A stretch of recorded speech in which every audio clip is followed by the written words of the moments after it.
Boa tarde a todos e a todas.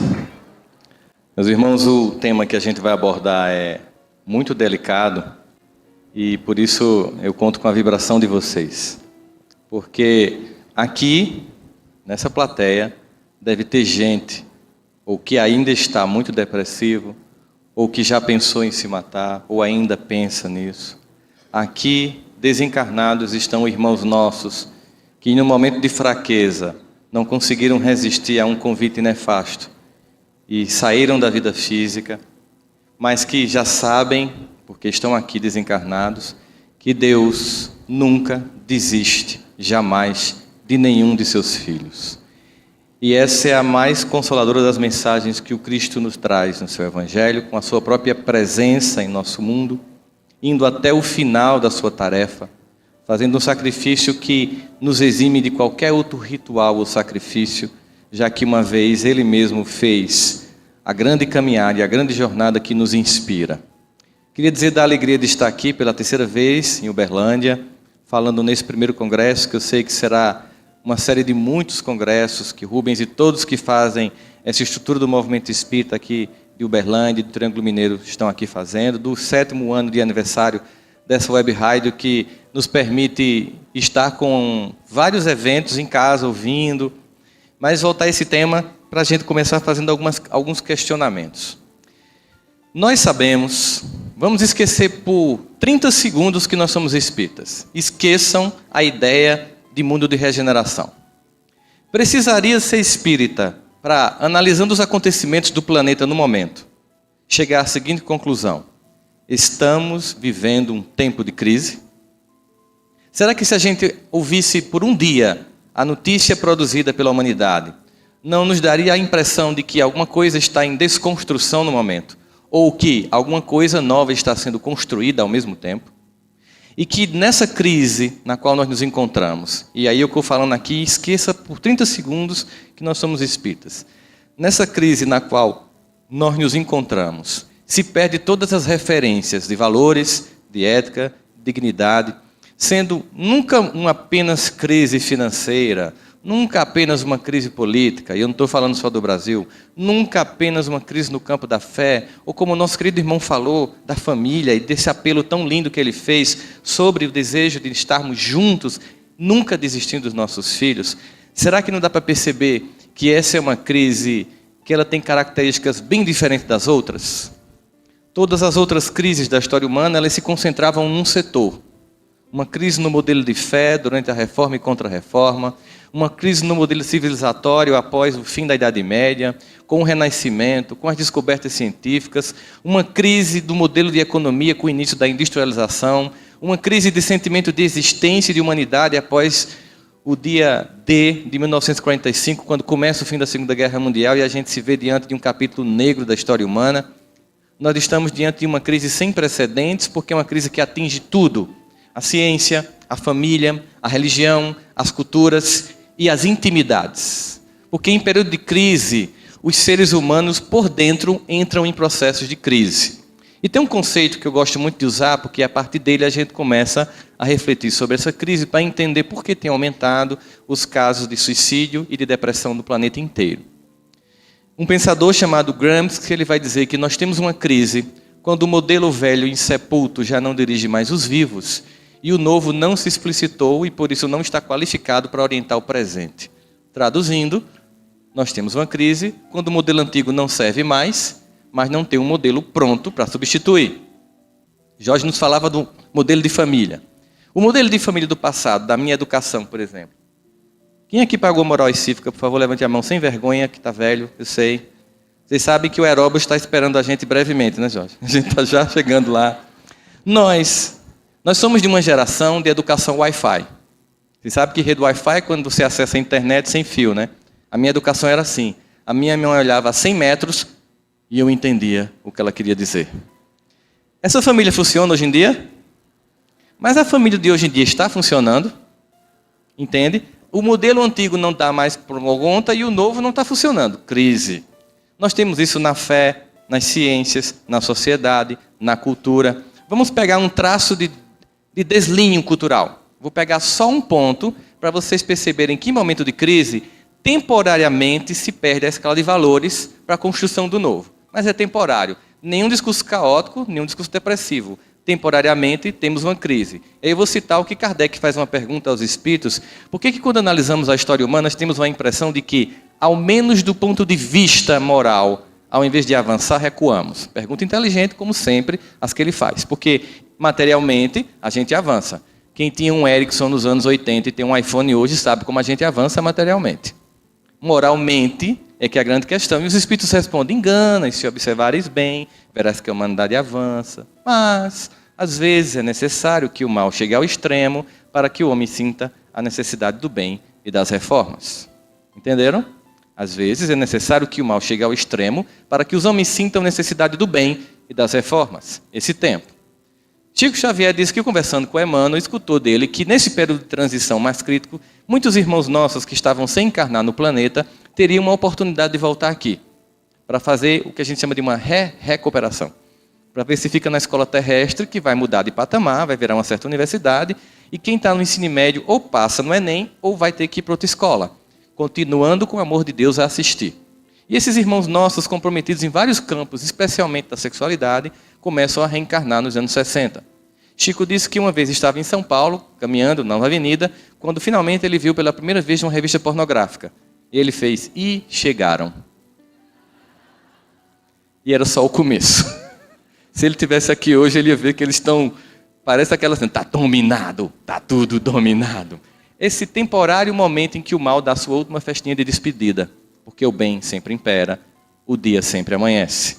E a gente observa isso se a gente pegar um traço de cultura. Vamos pegar aqui dos anos 70 para cá, para a gente pegar um traço de cultura. Eu não vou falar da Vila Sésamo para não deprimir essa geração, mas a música que definia a minha infância, por exemplo, era assim: marmelada de banana, bananada de goiaba, goiabada de marmelo. Tem poesia? Tem letra? Tem melodia? Autor? Gilberto Gil. Depois veio a primeira paixão da minha vida, Simone. Ela não sabe que eu existo, mas eu fui apaixonado por ela. E a música que definia aquele início de programação infantil da minha já pré-adolescência era: depende de nós, quem já foi ou ainda é criança, que acredita ou tem esperança, quem faz tudo para um mundo melhor. Tem música, tem poesia. Tudo estava muito massa até que nos anos 80 para 90, no mercado fonográfico infantil no Brasil, entra um fenômeno, cuja música tema desse fenômeno é de uma hermeticidade poética quase que shakespeariana. Mas eu acredito que vocês de Uberlândia podem me ajudar a interpretar a profundidade poética dessa música que diz: Hilari, Hilari, Hilarie, oh, oh, oh. Tem poesia, tem melodia. Começa-se a geração das músicas em que não se diz nada. Oh, aê, aê, aê,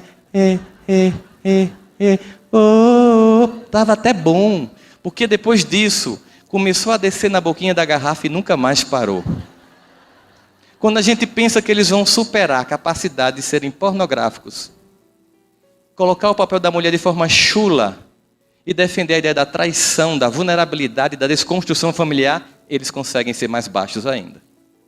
É um tempo de crises. E em tempo como esse, ficamos vulneráveis. Mas nem todas as pessoas são vulneráveis do mesmo jeito. A gente observa que o que de fato gera angústia não é o evento, mas a reação que eu tenho a esse evento. Na mesma família, por exemplo, se tem um pai que é alcoólatra, e tem 5 irmãos, que são filhos desse pai, uns se traumatizam, um reproduz vir alcoólatra, o outro vai morar fora para fugir dessa angústia familiar, mas cada um reage de uma forma. Então, quando a gente pensa em depressão e suicídio, a gente pensa o seguinte, em algumas perguntas que eu pretendo tentar fazer a gente refletir hoje. Por que uns são vulneráveis às dificuldades da vida e outros não são?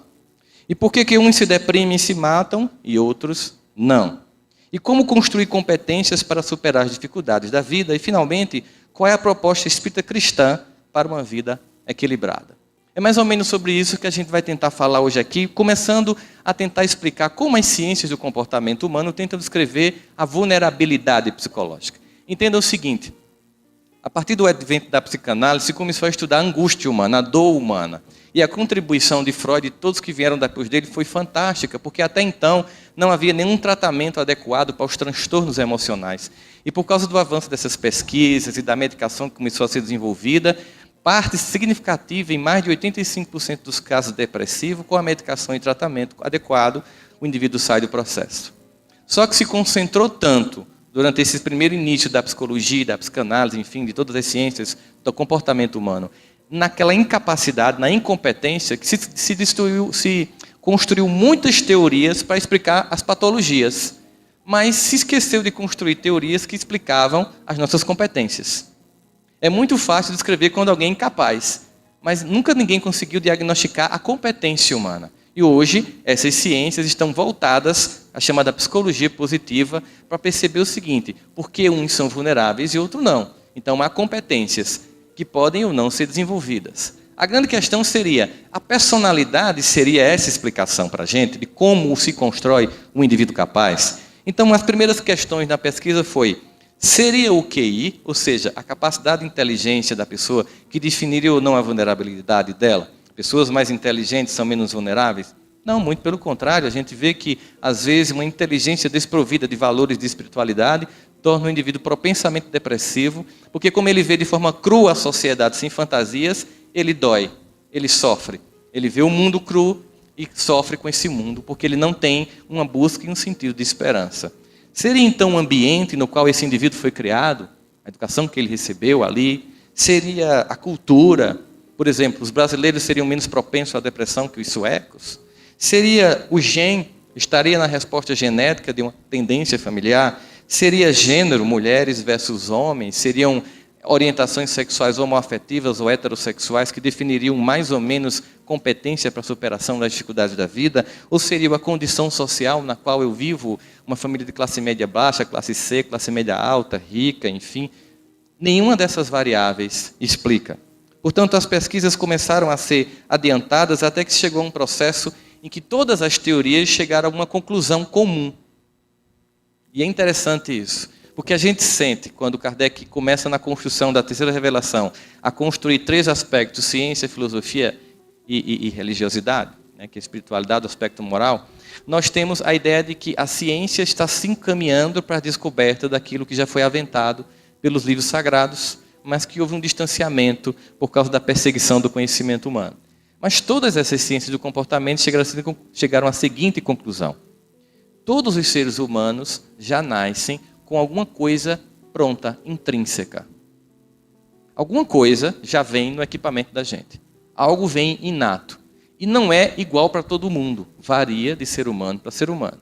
Então eles começaram a pesquisar. Como é que a gente pode encontrar essa variação? De onde é que vem? Aquilo que a gente chama de psicologia comportamental começou a entender que talvez essa variação viesse das experiências humanas acumuladas. Outros, da aprendizagem social, seria a capacidade de aprender com os outros. Os que trabalham com a psicanálise pensam na libido e nos impulsos inconscientes. Os que trabalham com a teoria da autorrealização, como Maslow, pensam que é um indivíduo que está dotado para a construção de competências. Os psicólogos evolucionistas pensam na questão dos genes diferentes e os geneticistas, especificamente, pensam que seria aquilo que o Richard Dawkins criou como The Selfish Gene, o gene egoísta. O Richard Dawkins é o mesmo autor de Deus, um Delírio. Um livro em que ele argumenta fortemente a ideia de que as sociedades que acreditam em Deus são mais violentas do que não acreditam. Lamentavelmente, ele está equivocado. Exatamente nas sociedades onde não tem nenhum tipo de religião que se cometeu as maiores atrocidades e assassinatos de milhões de almas humanas. Mas é um livro importante ser lido porque lembrem-se que Kardec nos convida para ter uma capacidade de fé racional, argumentando frente a frente com a razão em qualquer época da humanidade. Os argumentos são interessantes e muitas religiões não têm respostas, mas nós temos. A partir, inclusive, das primeiras perguntas e respostas do Livro dos Espíritos, nós conseguimos dialogar com o autor de Deus, um Delírio, sem delirar nenhum momento com relação a Deus. Se começou então a perceber, se a variância não explica tudo por si só, haveria alguma coisa a mais? Quando a gente vai para um congresso de psiquiatria, de neurologia, de psicologia, que eles começam a falar que seria cultura, genética, e se você levantar a mão e fizer E os gêmeos chipófagos? Aquelas crianças que nascem coladas e que estão sempre juntas, no mesmo lugar, no mesmo momento. Porque eu posso explicar que eu tenho 2 filhos gêmeos e que um ficou introvertido e outro extrovertido, porque um dia um ficou com febre, ficou em casa, e o outro foi para a escola. Mas aquele que ficou em casa pegou uma grande briga do pai e da mãe, e o pai bateu na mãe, e aquele evento por si só traumatizou, por isso ele ser introvertido e o outro é extrovertido.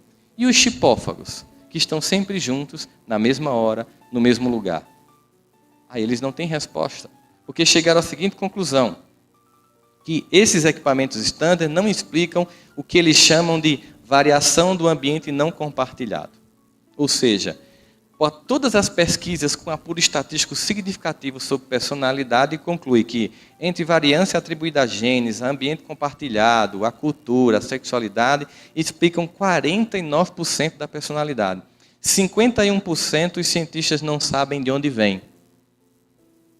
Não espalha que é reencarnação, que eles estão chegando lá. Deixa eles pesquisar. Já sabem que não sabem. Já é um bom começo. Ou seja, 49% se explica aqui, materialmente falando. 51% não sei de onde vem. Eles começaram a dar nomes esquisitos. Eles pensaram, por exemplo, em dar um nome de aleatoriedade. É um nome que eles dão. Não, isso é uma coisa aleatória. Sabe quando você não consegue explicar o que o paciente tem, você diz que ele tem virose? Pronto, é virose. Né? Então é aleatoriedade. Não é uma resposta que a ciência se satisfaça. Dá para a gente ir um pouco mais profundamente. E aí a gente começa a perceber sobre a ideia biológica de ruídos, desenvolvimental também, que são alguns argumentos, até que a gente chega ao que hoje nós conhecemos como resiliência psicológica. Se eu vejo que meu copinho d'água está aqui, vai explicar claramente o conceito de resiliência. É um conceito da física que diz que resiliência é a capacidade que um material tem de voltar para o estádio anterior depois de sofrer uma pressão. Esse copo de plástico tem uma resiliência. Eu aperto, depois ele volta.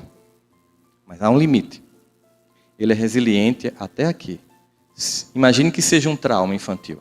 Você está numa condição adversa, infantil, relacionamento difícil dos pais, provoca uma pressão psicológica e um certo trauma, mas depois de um tempo, se esse indivíduo é resiliente, uma vez que cessa aquilo, ele volta ao seu estado normal. Mas se a pressão for além do ponto de resiliência, esse copo volta ao estado normal? Nunca mais.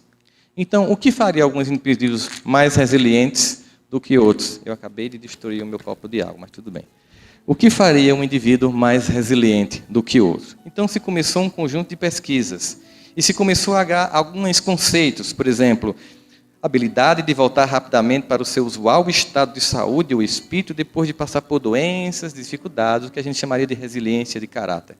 Um exemplo claro de resiliência de caráter é a biografia de Chico Xavier, que tem aquela infância extremamente difícil, aquela convivência com a madrasta extremamente difícil, passa por todos aqueles sufocos que vão entre a tragédia e a comédia, porque a vida dele vai entre a tragédia e a comédia, mas não só a dele, a de todos nós. E ao final de tanta dor, de tanta angústia, a resposta daquele homem é a transcendência. Porque ele sai, exatamente como no mito, que você falou no final, belíssimo, em homenagem ao sagitariano que sou eu, você colocou lá o centauro. Brincadeira. A ideia de que mesmo ferido, ele serviu. Esse convite tão belo que nos foi feito aqui no final. Mesmo ferido, ele serviu. A grande questão é essa. Vamos tentar descrever esse ambiente. Estamos aqui na Acrópole, em Uberlândia. Estamos num evento cristão. Concordam comigo? Pronto, se a gente está num evento cristão e Jesus disse que veio para os que estão doentes, não para os que estão sãos, o que é essa sala? Uma sala de espera de emergência. Tem indivíduos mais doentes e menos doentes. Concordam comigo?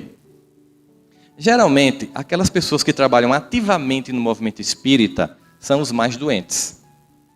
Porque o paciente que passa mais tempo no hospital está na UTI. Concordam comigo? Então, aquele que vem como simpatizante, ele é um doente que não sabe ainda que está doente. Não é que ele esteja bom, ele não sabe ainda que está doente. Quando a gente vem, seja aqui na presbiteriana, na congregacional, na catedral, buscar o Cristo, a gente tem um primeiro movimento que precisa para se relacionar com este que é o nosso modelo de comportamento. é a humildade de reconhecer a nossa fragilidade. E o fantástico é perceber a grandiosidade de um Deus que, mesmo diante de tanta imperfeição, de tanta incapacidade, nos ama profundamente, porque, ao contrário de nós, limitados e infantis, que enxergamos as nossas incompetências e sombra, Deus sabe do projeto luminoso que tem para a vida de cada um de nós aqui. Porque Ele nos ama particularmente.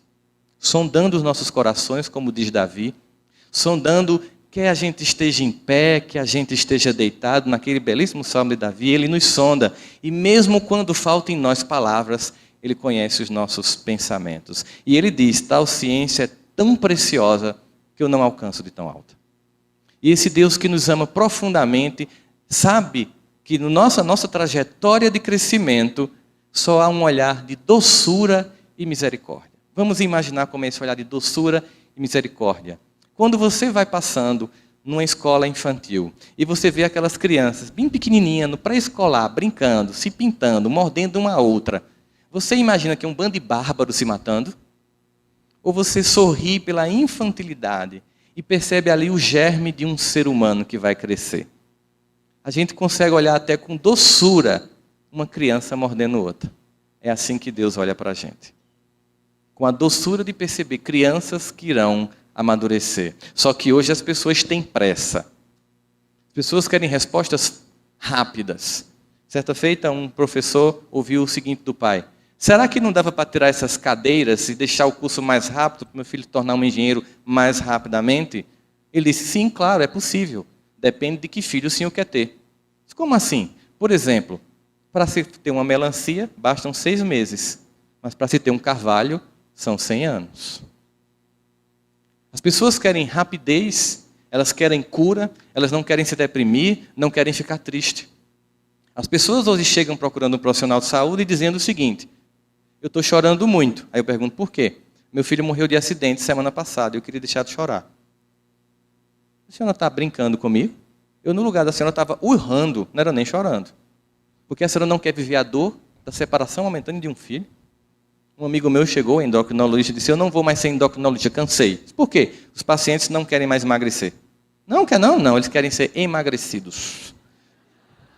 Eles chegam para mim e dizem, eu como isso, isso e isso, não vou abrir mão, doutor, agora eu passo um remédio para emagrecer. Então ninguém quer se deprimir, ninguém quer ficar triste, ninguém quer respeitar o fluxo da vida, que como as marés, ora avança, ora recua. Ora nos convida à exposição, ao contato, à brincadeira, ao lúdico, ora nos convida à auto-reflexão, a refazer caminhos, e isso implica uma certa angústia, uma certa dor, de se reconhecer, de se ver dentro de si algumas sombras incômodas. Mas essa paralisia da culpa, que gera o estado de depressão em muitas criaturas, e que pode chegar a um estágio tão profundo, que gera um sentimento de que a única solução seria desistir da existência, é uma estratégia. Nós sabemos que em todos os quadros emocionais e de adoecer de um modo geral da alma humana, aqueles irmãos com os quais nós tivemos conflitos e provocamos dores e angústias horríveis, eles se aproveitam desses momentos para ampliar o sentimento quando não são a causa primária desse sentimento. Mas ainda há o fato de que uma vez feito o trabalho de desobsessão e aquele irmão, que é o grande objetivo da reunião e não quem chega obsediado, é socorrido, o indivíduo continua mal, porque ele não se perdoou. E o convite mais fantástico no processo de cura é um convite de perdoar-se para a construção de uma mente focada naquilo que tem que ser mudado e não naquilo que foi feito. Se tem um personagem assim que é rico nesse exemplo, ao meu ver, é Saulo de Tarso. Vamos imaginar essa cena clássica na porta de Damasco. Saulo era o quê? Quando a gente está estudando o movimento espírita, Saulo era o quê dos cristãos? Era o perseguidor dos cristãos. Dizer que Saulo era um perseguidor dos cristãos é ser politicamente correto. É ser doce diante de alguém que era pior que isso. Chico Xavier tem essa característica da doçura, né? Ao invés de dizer que as moças eram prostitutas, diziam nossas irmãs que vendem as forças sexuais da alma. Doçura de Chico. Você pode dizer que em vez do indivíduo ter sido traído, porque ele foi temporariamente obliterado do contrato afetivo. Fica bonito, fica mais chique, dá até para suportar o negócio. Dizer que Saulo era um perseguidor de cristãos é ser muito doce com um assassino. Ser muito doce com um burguês que em nenhum momento se reúne com o seu povo para tirar o invasor romano. Mas um homem que, usando de seu poder, de sua influência, enquanto o seu povo era escravizado, humilhado e as mulheres violentadas, passava todo o seu tempo perseguindo e matando quem tinham reconhecido e já estavam seguindo o mestre que ele esperou durante toda uma vida. Esse homem que foi discípulo de Gamaliel, um dos maiores comentadores da Torá, uma alma doce do Sinédrio. O Sinédrio era como o Senado brasileiro, tinha algumas almas boas. E estava lá entre elas Gamaliel, que foi o professor de Saulo. E quando Saulo chega em Damasco, simplesmente o impacto do contato com Cristo faz com que ele desperte e perceba que ele estava perseguindo e matando quem seguia o Messias que ele passou a vida inteira esperando. Talvez, naquele momento, tenha passado toda a trajetória de sua vida. Ele talvez tenha lembrado aos 12 anos o seu bar mitzvah, quando um jovem judeu recita todos os 5 livros da Torá. Ele tenha lembrado de Isaías, de Daniel, de todos os profetas que anunciavam que o Messias vinha. Talvez ele tenha entrado num choque momentâneo de dizer, eu não acredito que ele veio. Eu não reconheci e ainda perseguia quem o seguia. A pergunta é, quando Jesus chegou para Saulo, ele fez, primeiro sentimento da alma infantil, culpa. Eu não mereço sua presença, Jesus. Eu sou um ignorante. Eu passei toda a minha vida ali esperando, e quando você veio, eu não lhe reconheci e matava os que já te seguiam. Ele fez isso? Vocês lembram se ele fazia esse comentário, se culpando?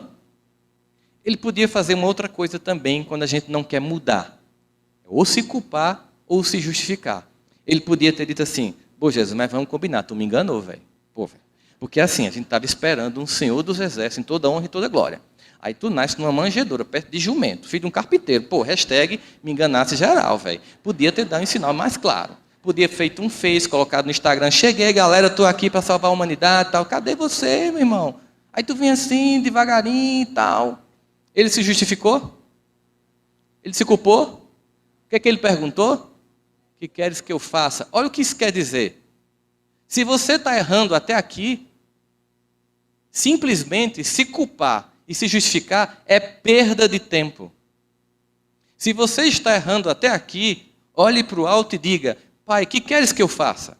Se está doendo, se está sofrendo, se está deprimido, se está angustiado, vai estudar Espiritismo. Não é por causa do que você fez na vida passada. Isso é desculpa. Não vá fazer regressão. Não gaste dinheiro. Não precisa. Se está sofrendo, se está doendo, não é pelo que fez. É pelo que continua fazendo. Porque um gesto de amor cobre a multidão dos pecados. Basta mudar o vetor da atitude que o mestre convida, entra na cidade. Jesus deu receita de bolo a Paulo. Disse assim, você vai fazer isso, que queres que eu faça? Isso, não, ele não deu. Você sabe que é muito comum, as pessoas chegam no centro espírita, aí vai para o atendimento fraterno, aí conversa, conta a história, a angústia e tal. E aí a gente leva na mediúnica o nome, atendido, solicitação, os mentores sabem em detalhes o que está acontecendo, não conta nem para os médicos, porque não tem moralidade para entender e não julgar, e apenas aconselha que aquela família desenvolva mais a prática do Evangelho. Você recebe, dá uma palavra de conforto, oferece o Evangelho, solicita a esperança e diz, o que eles disseram? Que você tenha um pouco de paciência, mantenha sua fé em Deus, a prece e a prática do Evangelho. Sabe o que é que muita gente faz? Oxe, só? Decepção. Que as pessoas querem uma coisa mágica. Talvez a fogueira sagrada, o óleo ungido, uma coisa do tipo. As pessoas querem uma coisa mágica. Aí eu disse, a senhora entendeu? Eu vou repetir. Prática do Evangelho. Prática do Evangelho não é fazer mais Evangelho no lar. É viver o Evangelho no lar. Jorge nos fez uma chamada muito importante sobre essa hipocrisia que existe na família. Eu conversava com um amigo meu, estranhamente a gente diagnosticando muitas famílias espíritas que os filhos não frequentavam o centro espírita. E eu disse, vamos conversar com esses jovens para ver o que está entendendo. Encontramos um buraco negro. Muitos diziam, meus pais são hipócritas. No centro falam manso, assim que entra no carro começa a detonar quem frequenta o centro. Tu viu a cara da cínica hoje? Aquela carinha de santa, boa noite, meu irmão, toma uma mensagem de Jesus. Aí a criança começa a ver que tem um discurso e uma prática que não estão incompatíveis. O indivíduo é todo solícito na instituição e todo distante em casa. Prática do evangelho não é fazer um dia a mais de evangelho. É vivenciar esse evangelho no ambiente mais difícil e onde tudo acontece, que é o lar. E nesse momento, a gente poderia se perguntar, Saulo pediu uma receita de bolo a Jesus? Vamos imaginar que ele resolvesse dar. Tá bom, já que você perguntou o que queres que tu faças. Vamos lá. Primeiro eu queria que você mudasse de nome. Saulo é muito judeu. Eu queria um nome assim mais cosmopolita. Paulo, acho mais legal, é mais greco-romano. Eu tenho um projeto para você, eu vou abrir franquias do cristianismo. Você vai inaugurar essas franquias. Você vai lá em Coríntio, na comunidade de Romanos. Você inaugura a franquia, passa lá 1 ano, fazendo treinamento, qualidade total, gerenciamento com as pessoas. Mas aí você vai para abrir outra franquia, para ninguém perder a qualidade do trabalho, você fica enviando cartas, porque não tem o WhatsApp, para manter a doutrina sã, as pessoas orientadas, porque vai ter um pessoal meio perturbado, porque o pessoal é tudo doente, você vai atrair um monte de doente para essas igrejas que você vai fundar. Você vai viver do seu próprio trabalho, você vai perder essa sua pompa, essa sua circunstância, você vai ser abandonado pelos seus, você vai pedir comida onde chegar, vai viver da caridade alheia, você vai ser apedrejado, você vai fazer viagens com angústia, com sofrimento, você vai passar 3 anos no deserto só para baixar a crista, para que Cristo haja em você. Humildade. Depois você vai ser preso, e numa segunda prisão você vai estar em Roma. Muitos dos seus amigos vão lhe abandonar, você vai escrever uma carta. A última carta, a segunda carta a Timóteo. Timóteo é um dos poucos que vai ficar com você. Você não conhece, mas vai encontrar com ele. Fique tranquilo. #Timóteo, gente fina, não vai te abandonar. O único que vai estar lá com você, além de mim, claro. Nessa cidade que você vai estar lá, chamada Roma, vai ter um homem chamado Nero. Ele vai ter um surto psicótico, sem diagnóstico e sem Rivotril para tomar. Ele vai tocar fogo na cidade. Quando ele tocar fogo na cidade, o Ibope vai cair desgraçadamente e ele vai fazer o que costumará fazer no futuro um país que eu ainda vou fundar, chamado Brasil, vão ocupar a oposição. E aí você é a oposição, vai estar lá. Então você vai ser preso, um soldado vai chegar e decapitar a sua cabeça. Topa? Aí ele faria, Jesus, ó, tu é o cara, eu percebi, não rola mais perseguição da minha parte, tudo massa. Vou voltar para a Judéia, a gente se encontra depois.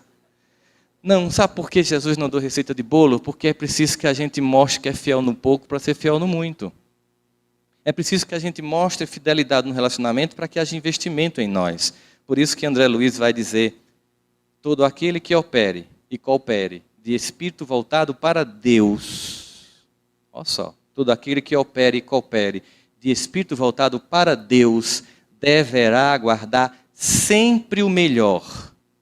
E isso não é promessa de amizade, é a lei. Você não virou VIP. É a lei. Paulo disse isso. Todas as coisas cooperam para o bem daqueles que te amam.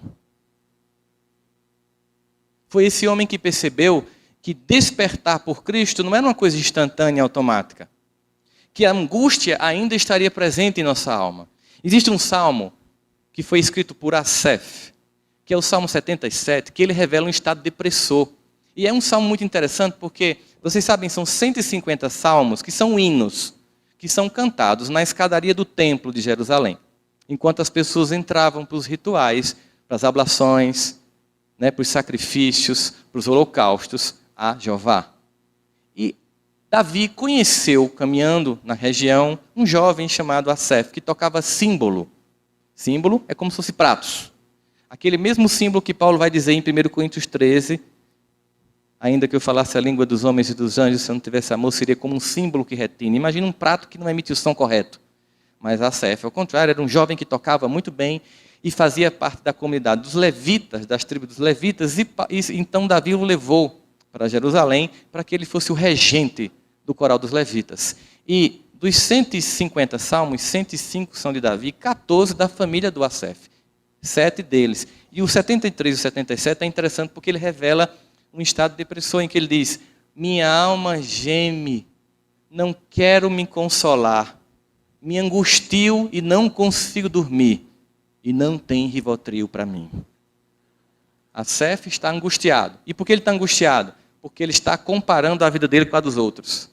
Ele diz assim: por que é que os ímpios prosperam e o teu seguidor não? Sabe quando você tem assim, um vizinho ruim, corrupto, troca de carro, muda de casa, e você fala: meu Deus, eu não consigo nem comprar nenhum Fusca. Que coisa estranha, eu sou uma pessoa tão boa, tão decente, isso aqui prosperando, dá uma raiva. Porque a gente está fazendo o que ele estava fazendo no início do Salmo, medindo felicidade pelo olhar da matéria. Sentindo-se inferiorizado por se comparar com os outros no plano da matéria, esquecendo que o objetivo e o projeto de Deus é muito maior. É um projeto de transcendência à eternidade. Por isso que os judeus esperavam um Senhor dos Exércitos que libertaria a Judeia de Roma, e veio um Cristo para libertar-nos do jugo de todo o mal da humanidade por toda a eternidade. Naquele momento, Asaf vai dizer isso. De repente, no meio do Salmo, no versículo 10, ele diz: não, acordei, mudou-se a destra de Deus sobre a minha cabeça. Na verdade, ele que mudou o pensamento e entendeu: Deus é pura e imensa misericórdia. Isso mostra, tanto nesse Salmo 77, que está já, digamos, convertido ao Evangelho do Cristo, que não significa mudar de religião, mas mudar de atitude. Não implica dizer que imediatamente a paz visita nossos corações. Começa o diagnóstico da doença e agora a profilaxia para a cura. Por isso que Paulo vai diagnosticar, numa carta que ele manda aos Romanos 7:22, quando ele diz: quando eu quero fazer o bem, o mal está comigo, porque segundo o meu entendimento eu tenho prazer na lei de Deus, mas nos meus membros opera uma outra lei que me deixa debaixo da lei do pecado. Ou seja, já sei o que é certo. Eu fui para o congresso, eu fiz o ESD, eu faço sopão, campanha do quilo. Aí eu chego lá no trabalho e sou ruim igual aos outros, que coisa triste. Eu sei o que é o bom e ainda faço o que é o mal, ambivalência psicológica. Aí você entra na crise. A crise pode gerar um estado de depressão se você entrar na culpa. Mas se você entrar no que Joana de Ângeles nos propõe, troque culpa por responsabilidade, que foi o que Paulo fez. Tá bom, eu vinha fazendo tudo errado até aqui. A partir daqui, o que é que eu faço para acertar? O que queres que eu faça? Eu não vou perder tempo com o que foi. Não vou perder tempo, não. Eu vou ganhar com o que vem.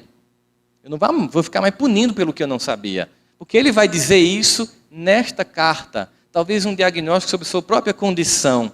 Quando na primeira carta, Coríntios 13, ainda que eu falasse a língua dos homens e dos anjos, que muita gente acha que é de Renato Russo, desculpa, não é dele, é de Paulo. No finalzinho ele vai dizer assim: quando eu era criança, eu agia como criança, me comportava como criança. Mas agora que eu sou adulto, nada disso mais me convém. Traduzindo, tecla SAP. Antes de conhecer o Evangelho Redentor do Messias, do Cristo, a nossa mais alta esperança, eu agia como um ignorante. Eu vivia como um ignorante. Eu me pautava pelos valores de um mundo doente, que o próprio Cristo já dizia, jaz no maligno. Mas agora que eu conheço, nada disso mais me é permitido. Nada disso mais me convém, aliás. Porque ele vai até dizer: tudo até pode ser permitido, mas nem tudo me convém. É a seleção do que entra em mim, do que eu vivencio, que vai definir se eu sou um candidato ou não à depressão e à tentativa de suicídio. É quando eu seleciono que valor pauta a minha vida. Vocês terem uma ideia, nós estamos nesse ambiente. E as pesquisas na neurofisiologia dizem que aqui nós estamos captando 40 bilhões de bytes de informação. Mas só vamos reter 2.000 bytes de informação. Até o cantinho dessa sala, que tem alguma coisa, uma rachadura, o nosso cérebro está captando, mas ele tem que selecionar o que vai arquivar. Assim também é a alma humana. Numa sociedade como a nossa, em crise, em que se tem uma tendência muito grande de preponderamento, digamos assim, da execução ou da divulgação do mal, a sensação de depressão é terrível. Sobretudo levando em consideração nossa dificuldade, aqui, Quando a gente encarna, a gente incorpora nesse avatar, que a gente tem que devolver. Não sei se vocês sabem disso, lamento informar. Tem um prazozinho de validade que vai vencendo, a gente devolve o avatar. Esse avatar, chamado corpo físico, ele tem um cérebro que interpreta o mundo material para o mundo mental e espiritual. Mas ele é muito passível de enganar. Muito passível de enganar. Nosso cérebro não diferencia ficção de realidade. E eu não sei se vocês ouviram hoje de manhã, no café da manhã, alguém que estava vindo para cá, o evento que aconteceu numa cidade aqui próxima de Goiânia, de Uberlândia. Uma mãe que tinha acabado de ter um bebê, mais ou menos 17 anos, com muita angústia, porque com essa história do Zika vírus, a angústia muito grande das mães com bebês ou grávidos hoje em dia, morando numa casa dessas que não tem forro, é telha, e o marido vigilante noturno, ela é exausta, depois de passar 2 dias acordada com um neném que estava com febre, dormiu na sala. De repente ela acordou num susto, porque um barulho na casa aconteceu, e ela percebeu e lembrou que tinha deixado o bebê sozinho no quarto. E ela relata que quando passou pela cozinha, já viu a porta aberta. E quando ela chegou no quarto... De novo, né, Rubens? Teve medo de novo, Rubens? Eu fiz isso para quê? Tem um propósito, gente. Primeiro, para beber minha aguinha, que eu quebrei meu copo. Mas, sobretudo, para provar a tese. A mente não diferencia ficção da realidade. Percebeu? Fiquem tranquilos, essa criança nem existe, eu acabei de inventar isso. Está tudo bem nessa família ficcional, mas vocês entraram no clima, imaginaram a casa. Vê como é fácil enganar a mente humana. Vê como é fácil chegar para você e dizer assim: ninguém te ama. Você não merece ser feliz. Você é burro, você é feio, você é incompetente, você é incapaz, você não presta. Se mata logo. Desiste. Para com essa dor de ser tão incompetente. A gente termina escutando. A gente tem que pensar que o mundo fica dizendo, você não vale nada. Mas Jesus diz, mas eu gosto de você. Porque a relação de Deus conosco, nessa representação simbólica deste filho amado dele, é que Deus não nos ama se nós formos assim. Deus não nos ama se nós passarmos num bom curso no Enem, se nós darmos orgulho à família. Deus nos ama apesar de, porque Cristo é o protótipo daquele que nunca desiste. Que é assim que nós devemos ser com os nossos, mas sobretudo conosco mesmo. É ouvir essa mensagem dizer, eu sei da minha imperfeição, mas o amor de Deus transcende minhas incompetências e me possibilita me resgatar. Porque eu estou aqui pela misericórdia infinita de um Pai que tanto me ama, que nem me faz lembrar do mal que eu fiz, para que eu tenha um mínimo de paz para recomeçar. Que é capaz de me colocar na família do meu algoz ou da minha vítima para transformar ódio em amor, que jamais quer se afastar. Por isso, não escutarei a trama que diz que eu sou incompetente, que eu sou incapaz, que eu não presto.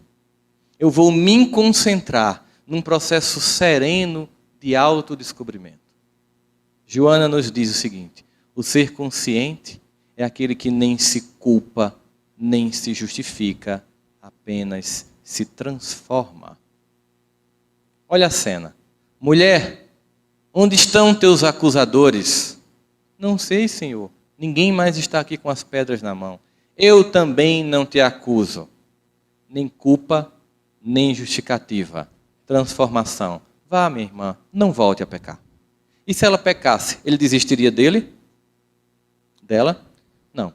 Mas nem sempre ela estaria perto para evitar o apedrejamento. E é um amor tão transcendente que o mesmo Davi, que conheceu Asaf e o levou para Jerusalém para cantar no templo, fez um salmo que é talvez a mais bela oração que existe no Antigo Testamento. Diante de uma situação difícil, lembrando de sua angústia de jovem pastor de ovelhas, tentando entender Deus a partir de sua perspectiva de pastor de ovelhas, ele faz o que a gente chama de ancoragem psicológica. O que é uma ancoragem psicológica? É quando, para nomear o novo desconhecido, eu uso o velho já conhecido. Por exemplo, quando pela primeira vez os seres humanos viram objetos voando de forma circular no planeta, chamaram de quê? Disco voador. Eu conhecia disco e conhecia capacidade de voar. Usei palavras velhas para descrever uma coisa nova. Depois eu dei um nome novo. OVNI, objeto voador não identificado. Então Davi estava querendo entender como era Deus. Ele já tinha várias concepções de Deus dos profetas. Isaías que tinha estabelecido que Deus nem mente nem se arrepende, posto que não é homem para se arrepender. Ou seja, Deus não tinha humores que oscilava. Deus também não podia, por isso, odiar. Como antigamente se percebia. Não é que há incoerência na concepção de Deus nos textos. Há evolução conceitual de Deus nos textos. Não incoerência. E aí então ele queria entender esse Senhor dos Exércitos. Como era ele? Naquela angústia, talvez ele começou a imaginar a vida comum dele, de um jovem pastor que diariamente pegava suas ovelhas e levava para águas tranquilas, primeiro para pastos verdejantes, depois que elas se alimentavam no sol escaldante da Judéia, levava para águas tranquilas, e de vez por outra havia uma grande tempestade que se pronunciava sobre aquela região, e para poupar as ovelhas ele voltava por um atalho em que havia duas montanhas tão próximas uma da outra, que fazia sombra uma sobre a outra, e só tinha sol no meio-dia. E como tinha um precipício, como esse palco, muitas vezes havia latrocínio, assassinato seguido de morte. Haviam ladrões que roubavam e empurravam as pessoas para morrer. Por isso esse vale, em que uma montanha tão próxima da outra fazia sombra e que havia muito assassinato, era conhecido como o Vale da Sombra e da Morte. Mas para poupar as ovelhas de uma grande caminhada, Davi passava por lá, jovem, tempestuoso. E aí ele teve um insight, é isso. Agora eu entendi. O Senhor é o meu pastor e Ele não me faltará. Me fará andar por pastos verdejantes, depois irá levar a minha alma para águas tranquilas. E ainda que eu ande pelo vale da sombra e da morte, eu não temerei mal nenhum, porque tu estás comigo. Olha o consolo. Olha um pai que não desiste. Mesmo nas escolhas infantis do pródigo que sai, perde toda a herança, aguarda, espera, anseia e sabe que o filho vai retornar para os braços. Mas ele continua no salmo e diz, porque a tua vara e o teu cajado me consolam. Quando eu li, eu fiz, estava tão bonito. Então, os pastos verdejantes, para que uma vara e um cajado aparecer agora para consolar ninguém? O que um pastor de ovelha faz quando uma ovelha está prestes a cair no precipício? Ele faz uma terapia. Minha irmã, não vá. Não cometa suicídio. Ninguém sabe se você vai nascer um cavalo na outra encarnação. Não faça isso. Se você tem um filho e está com um preguinho para colocar no interruptor da tomada, você fica lá dizendo, meu filho, não faça isso. Você vai receber uma carga de 220 volts, vai ficar torradinho, mamãe vai ficar triste, vai ter um velório. Você vai dizer isso? Você desesperadamente puxa a criança. O que é que ela faz? Chora. Ela se sentiu o quê? Agredida. Mas você fez o quê?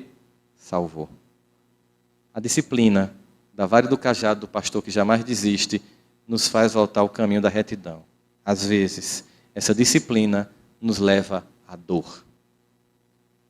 Dor jamais entendida por Deus como punição. Dor sempre percebida pelo ser que é puro amor como o último dos recursos para que o filho mude o caminho. Essa dor tanto pode ser física, como uma doença orgânica, como pode ser interna, uma doença emocional. Essa dor está a nos anunciar a necessidade de mudança de roteiro. Está a nos convidar para mudar a forma como nós estamos gerenciando a vida. Nesse momento, nesse projeto que a gente percebe, existe um grande caminhar que nos convida a estágios de adoecer para acordar a consciência. O que é indicado nestes casos? É que a gente perceba o que nos provoca angústia. E o que foi interessante notar nas pesquisas sobre comportamento humano foi descobrir um padrão. A angústia humana sempre tem uma base, a comparação. Sempre que eu estou mal, eu estou me comparando com alguém. Sempre que eu estou angustiado, eu estou me comparando com alguma situação. Isso implica dizer que eu deixei de focar a minha própria vida para focar a vida do outro. E isso é angustiante. Porque existem milhares de pessoas melhores do que a gente em tudo. Mais bonitas, mais inteligentes, mais evoluídas, mais ricas. E nós temos uma infantil capacidade de apenas analisar quem está por cima. Eu tenho uma paciente que tinha uma depressão profunda e uma vez ela chegou para mim no consultório e ela tinha assim um monte de gente que ela detestava. Porque às vezes a depressão é tão profunda que você fica tão amargo que ninguém quer estar perto de você. Você é a pessoa mais carente, tudo que você quer é companhia, mas a sua forma amarga de ver e vivenciar o mundo é tão grande que você afasta todos de você. E ela tinha um monte de pessoas que ela não gostava. Ela fazia o curso de medicina e uma vez chegou para mim e disse: "Você acredita, estou com ódio daquela nojenta." Aí sentou. Aí eu fiquei: qual será? Ela tinha uma lista enorme de nojentas. Eu fiz: "É alguém que eu conheço?" "Não, essa é nova." Aí eu fiz: "E tua lista aumenta." Ela fez: "Você não sabe o que é que ela me fez?" Eu digo: "Então me diga, você acredita que essa nojenta, toda vez que vai apresentar um seminário, tira 10? Só para me provocar?" Eu já tinha percebido algumas características do seu comportamento. Isso que eu vou fazer agora chama-se terapia de choque. Eu já tinha percebido alguns comportamentos seus, mas esse particularmente eu não conhecia. Qual? Você é burra. Ele olhou assim para mim: "Como assim?" E como você não é aqui do Nordeste, a gente tem um jargão para especificar esse tipo de burrice sua. É burra com força, com vontade de ser burra. Um desejo íntimo de ser burra, de ser incapaz, de ser incompetente. Ela fez: "Cara, eu estou te pagando, sabia?" Eu disse: "Para dizer a verdade. Um amigo seu jamais lhe chamaria de burra com força. Você não vai me bater, ainda vai pagar a sessão. Terapia é isso. Eu estou lhe dizendo que você é burra com força." Por que você está dizendo que é burra? Porque quando a gente vê alguém brilhar, a gente se inspira, a gente aprende. E não lamenta a luz do outro, acende a própria luz. Quando a gente vê alguém brilhar, a gente pensa: a luz que brilha nele vai brilhar em mim, porque sou filho do mesmo Pai. Quando você vê alguém brilhar, você comemora, porque aquela pessoa começou a conseguir algo que você brevemente vai conseguir. Porque você começa a perceber como Deus age no coração que se permite passar pelo seu amor. Aprenda. 6 meses depois, elas defendiam um seminário juntas, se tornaram melhores amigas. Ela diminuiu a lista de inimigas. Porque se tivesse beijinho no ombro na época dela, ela cantava lá no consultório. Né? A ideia de concorrência, de olhar para o outro como um rival, de olhar para o irmão do lado como alguém que eu tenho que passar por cima no trabalho, isso gera angústia. De olhar o meu cunhado como alguém que eu tenho que ganhar mais do que ele, isso gera angústia. De olhar para a minha sogra como alguém que eu quero que pegue logo o aeróbus, isso provoca angústia. Nós estamos aqui para conviver com as pessoas nesse desafio constante e conviver com a pessoa mais difícil. Porque quando eu estou com raiva de alguém, eu posso dar um tempo. Pego o carro e dou uma volta, vou tomar um sorvete. Respiro, reconfiguro e volto. Porque isso é família. Família é aquele lugar que tem hora que você não sabe como suporta estar lá. Mas, sobretudo, que você não sabe como pode viver sem estar lá. Em que a gente oscila no mundo que vai entre essa angústia que Paulo detecta, da ambivalência psicológica. Por isso, quando a gente começa a diagnosticar esses sentimentos que nos faz sentir inferior, a gente pensa: eu preciso ser resgatado. Eu preciso acreditar em mim.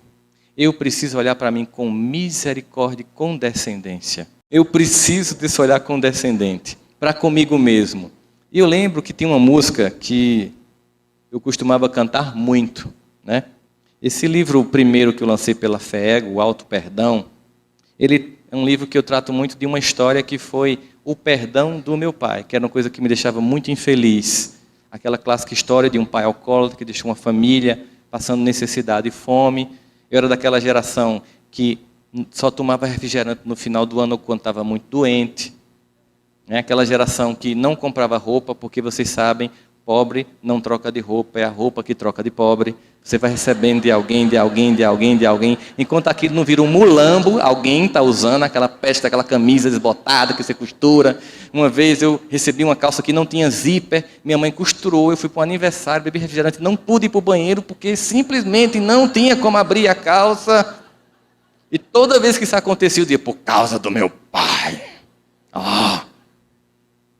Quando eu fui casar com minha esposa, depois de eu tê-la convencido, muito moído, ela disse, eu só caso com você se você perdoar seu pai. Porque eu não quero casar com um homem que vai ser pai e que não perdoa um pai que tem. E eu comecei a fazer um resgate. Perdoar meu pai significava perdoar alguém que eu sempre acusei, sempre tive lá como um bode expiatório para culpar quando tudo dava errado. Tão conveniente, né? Eu já faço 30 anos de idade, culpa do meu pai. É tão conveniente esse discurso da vítima. E tinha uma música que eu adorava, que é uma poesia bonita, mas é a música da vítima. Veja só. Quando eu fui ferido, vi tudo mudar, das verdades que eu sabia, só sobraram restos, e eu não esqueci toda aquela paz que eu tinha. Olha a vítima. Eu queria tanto estar no escuro do meu quarto à meia-noite, a minha luz, como dói. A vítima. Alguém que não se responsabiliza sobre a própria vida e age. Alguém que encontra culpados para se sentir triste, mas não se responsabilizar e não agir. Alguém que não perdoa, não porque não pode, mas porque não quer. Porque quer continuar na condição de coitadinho. Enquanto a gente está assim, nada acontece. Porque Jesus pergunta, queres que eu te cure? Tem que haver uma disposição íntima nossa. Uma vontade pessoal de curar. Uma vontade de se sentir capaz de ser amado por Deus. Olha o amor de Deus como é infinito. Você pensa em Osama Bin Laden. E imagina assim, que Deus ama ele profundamente e não vai desistir dele. Que um dia, das dores do processo de autoexpurgamento no qual ele se encontra, ele será resgatado. Que um dia ele despertará a consciência. Que um dia ele desenvolverá competência, desenvolver a cura de uma doença para salvar tantas vidas quanto ele matou. E assim uma misericórdia infinita que se revela a cada momento de um Deus que jamais desiste. Nós precisamos ter paciência com a nossa própria existência. Precisamos ter foco com a nossa própria vida para perceber que esse amor é mais transcendente do que a gente pode imaginar. Eu lembro dos muitos momentos na minha vida em que eu pensei em desistir. E lembro das muitas vezes que a angústia tomava conta de uma forma tão forte que eu achava que a melhor solução era sair do cenário da terra. Mas ao mesmo tempo me vinha aquela sensação clara. Eu não posso desperdiçar a oportunidade que eu recebi. Quando eu comecei a equacionar algumas situações de perdão na minha vida, ao perdoar meu pai, finalmente eu percebi que eu nem direito de perdoá-lo tinha. Porque eu não tinha direito sequer de odiá-lo. Porque pelo fato de eu estar aqui, não importa tendo sido ele ou não competente na tarefa que ele tinha que ter cumprido, só o fato de eu estar aqui, pela vontade dele e da minha mãe, já gera uma dívida impagável. O que me só cabe ser reverenciar a eles. Sou eu aqui o resultado de um homem e de uma mulher, filhos de mais 2 homens e 2 mulheres, meus avós, nessa constelação que permite voltar à Terra para fazer algo diferente. Permite voltar à Terra para receber um novo convite. Permite voltar à Terra para ser um trabalhador da última hora, como todos nós somos. No momento de crise, de angústia, de desespero, em que almas inteiras perdem as vidas pela desesperança. E lembrar, nunca estamos sós. E lembrar, Deus jamais desiste de nós. E lembrar, Jesus está no leme. Toda essa angústia temporária passará. Toda essa dor temporária cessará. Porque um dia novo irá amanhecer. Estamos aqui construindo uma nova aurora e recebemos hoje um convite. Quando digo hoje, não é no congresso, hoje nessa existência. Nós, que no campo da fé, no passado, muito nos equivocamos, recebemos um doce convite do Cristo para estar aqui, junto da terceira revelação, para desta feita, com consciência, agir para mudar a nossa história e a história do mundo. Não nos cabe o sentimento infantil do desespero, da angústia. Nos cabe o sentimento de resgate. Que possamos entender quando Cristo diz que somos, sim, a luz do mundo e o sal da terra. Porque o nosso brilho não nos pertence. Porque entendemos quando Paulo diz, já não sou eu quem vive, é Jesus quem vive em mim. É num processo de construção de uma personalidade que transcende a angústia temporária das comparações infantis e se percebe um ser de um projeto de eternidade, amado de forma particular por um Deus que criou deste jeito. E a melhor homenagem que podemos fazer a esse Deus que nos ama é sermos nós mesmos. Ele nos criou único. Haroldo, Rossandro, José, Wagner, Jorge, únicos. A coisa mais ridícula é quando você abre mão de ser você para ser o outro. Porque Deus nos criou único e nos ama como somos. É por isso que Jesus dizia, vem como estás. Vem desse jeito. E eu, como um oleiro, te farei um vaso novo.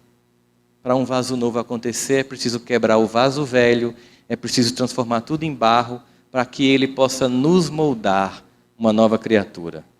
Pois, se no passado a minha música predileta era essa que eu estava cantando com vocês, qual seria a música então de agora? Eu vou aproveitar para azucrinar os ouvidos de Haroldo agora. Qual seria a música? Quando você simplesmente deixa de ser a vítima, quando você simplesmente deixa de encontrar culpados, quando você simplesmente entende a sua condição de alma eterna, entende o valor que você tem, você faz. Ando devagar, porque eu já tive pressa e leve esse sorriso, porque já chorei demais. Hoje me sinto mais forte, mais feliz, quem sabe o sol leva a certeza de que muito pouco eu sei, eu nada sei. Vocês conhecem o refrão? Conhecer as manhas e as manhãs, o sabor das massas e das maçãs. É preciso amor para poder pulsar, é preciso paz para poder florir, é preciso a chuva para sorrir. Cada um de nós compõe a sua história e cada ser em si carrega o dom de ser capaz e ser feliz. Nós não podemos delegar ao outro a tarefa de ser luz por nós. Nós não podemos delegar ao outro a tarefa de executar o perdão que nos pertence. Nós não podemos esperar que a salvação venha de fora, porque Jesus conta conosco para a regeneração deste planeta. Muita paz e muito trabalho para todos vocês.